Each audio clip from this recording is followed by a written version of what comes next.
We're back from Easter break and the legislature is back in session, and boy, oh boy, nothing is safe. The results of the 2023 legislative session are coming into focus within the next few weeks here. You're going to learn in morbid detail just how bad the impact is going to be on the state of Minnesota.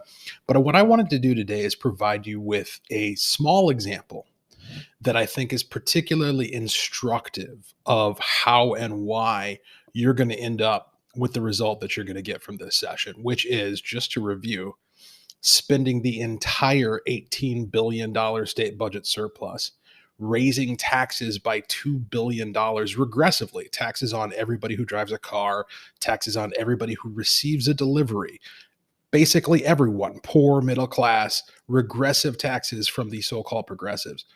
$2 billion worth of those, and raising the state budget by 40%, a 40% increase in the state budget. And by the way, according to all the testifiers we're hearing from down here at the Capitol, it's still not enough.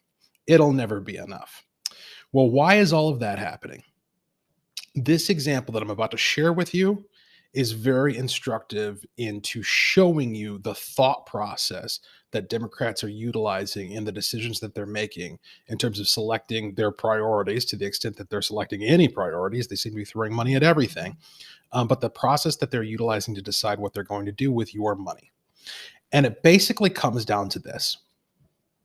The Democrats believe that economic correlations equal causation. And by that, I mean, they believe that since they look and they see that some people have money and those people who have it tend to be more successful, they believe that the money is the cause of the success. And so on that premise, they want to redistribute money, all of it, the entire state budget surplus, and raise taxes in order to be able to spend even more money, redistribute even more money, because their idea is that if you give people money who are not doing so well, that they will automatically do better because you gave them money. It's a pretty simplistic, pretty unsophisticated, and deeply unserious premise. And I want to give you a specific example of how this played out in one of our committees in the last couple of weeks, just prior to the Easter break. So what you're about to see is some presentation and discussion of a bill by Representative Katiza Wattoon. And this is a bill that would create child saving accounts for every baby born in the state of Minnesota. So you have a kid, and the state of Minnesota is going to give you a bank account, a savings account, and going to fund it with, depending on your economic situation, $50 or $100. And that's it. You get a bank account. And the idea is that by virtue of having that bank account, your kid is going to go to college, or at least be more likely to. And that is quite literally what they say. Check it out. The data is really tremendous in that if somebody has just $500 in a savings account at graduation, they are 3 times more likely to attend college or other secondary education, and 4 times more likely to graduate. So it's really, it can really make a big difference. And we know we've had, I think, a really positive conversation in this committee earlier in the session just about how important financial education is and in helping folks move in that direction. As our chief author mentioned, again, I just want to repeat it, is that children who have anywhere between $1 and $500 in a savings account are 3 times more likely to go to college and 4 times more likely to graduate. It's less about the amount of money in the account, but that there's an account there at all. The account provides a tangible conversation between a parent and a child, a tangible account for the community to invest in, and tangible hope for the possibilities of what the future may hold, for the child. Families are so excited. We get calls and emails from mothers and fathers all across the city every week who can't wait for their child's account to be opened and for them to receive a welcome kit, and includes one of these. I'm a college-bound St. Paul, I'm a college-bound baby. So on the basis that having a bank account and having money translates to your kid being more likely to graduate and more likely to go to college, they're setting up this one-size-fits-all statewide program so that every baby born is going to get a checking account and a deposit. And this is all going to be administered by a named nonprofit, a nonprofit by the name of Youth Prize. Now, the reason why that's significant is because this session, just recently, in recent weeks and months, the Office of Legislative Auditor came out with a report that specified that there's pervasive non-compliance with grant management in our state agencies. And one of the things that they pointed to as a reason for the difficulty in complying with best practices when it comes to grant management is legislation specifically like this, legislation that names entities that shall receive or shall administrate government funds. And yet here we are once again, and there's plenty of bills that have come through this session just like this, that name a specific organization that must know all the right people so that they get to be the ones who hand out the dollars, your dollars, to other groups, constituency groups. In this case, every baby born in the state of Minnesota getting a deposit into their bank account. But it's not the baby who gets it, right? Like, we're not handing out $50 and $100 bills to babies.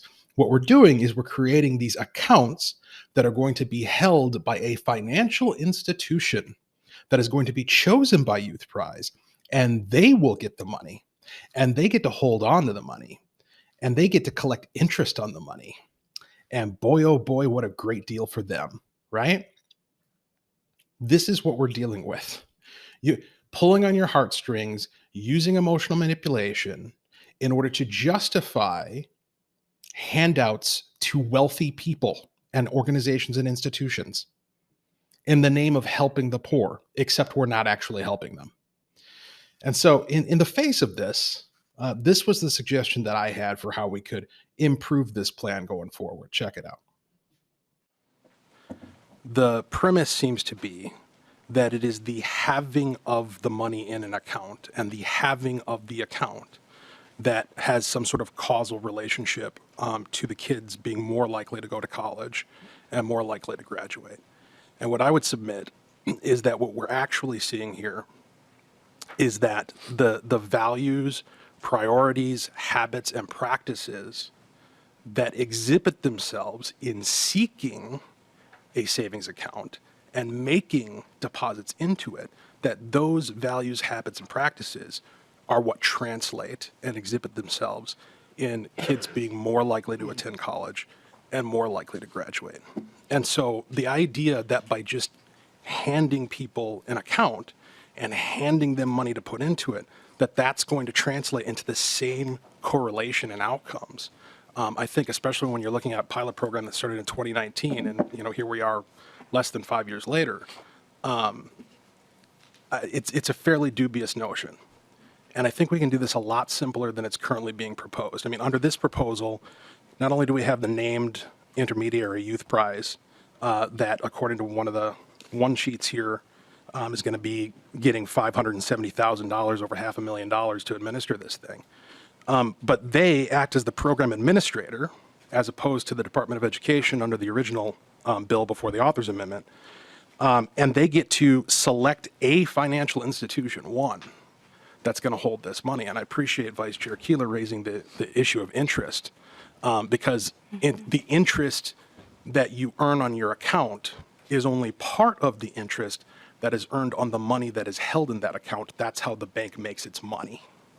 And so what this does is this ensures that on an ongoing basis, some financial institution chosen by Youth Prize is going to be making guaranteed amounts of money based on guaranteed deposits from public funds. I think we can avoid all of that. I think we can save everyone a whole lot of money, especially the state and the taxpayer, by utilizing and leveraging the existing 529 accounts, college savings accounts that already exist. And so what this amendment does, what the DE3 does, is it instructs the commissioner to make seed deposits in the same amount as this bill, $100 for a child who's eligible to participate in free and reduced lunch, $50 for other eligible children, and the eligibility requirements are similar, if not identical, to the ones that are in your bill, Representative Katiza-Watun. And really, it just simplifies the whole process, but then it goes back to that desire of seeking the account, seeking the deposit, opting in. Opt-in is buy-in, and buy-in is what I believe translates to a pattern of behavior and values that's going to improve the odds of these kids someday improving their lives by attending college and graduating.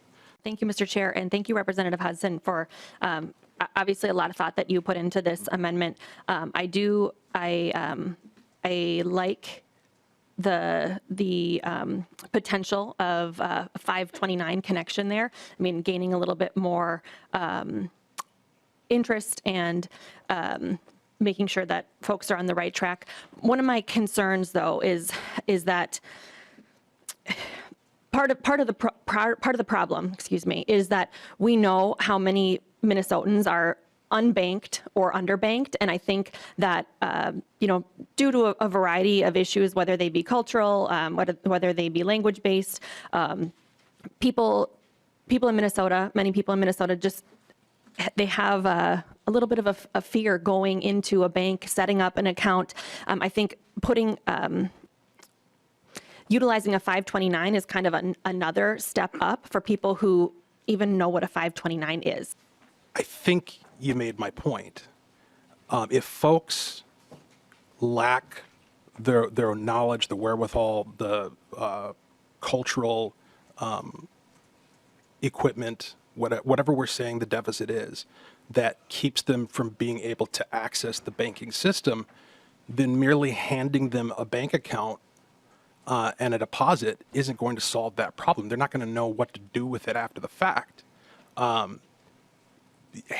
There's a big difference between handing somebody something and providing them with the motivation and the wherewithal and the discipline and commitment to see a process through. And I think the danger with the approach that your bill in its current form takes is that when parents get that sticker that says my baby is college bound, they're going to believe it.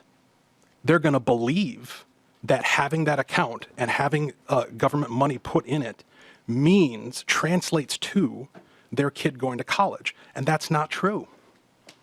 There's a lot of things that need to be done from that point, from birth until their college age, to put them in a position to be able to succeed, to be able to be admitted, to be able to graduate.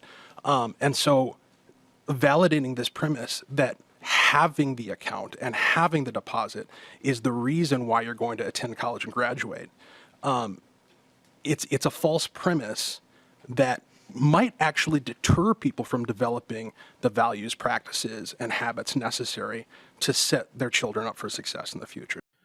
So ultimately, the bill was laid over, so there was no vote on the bill itself. But my amendment was voted down along party lines.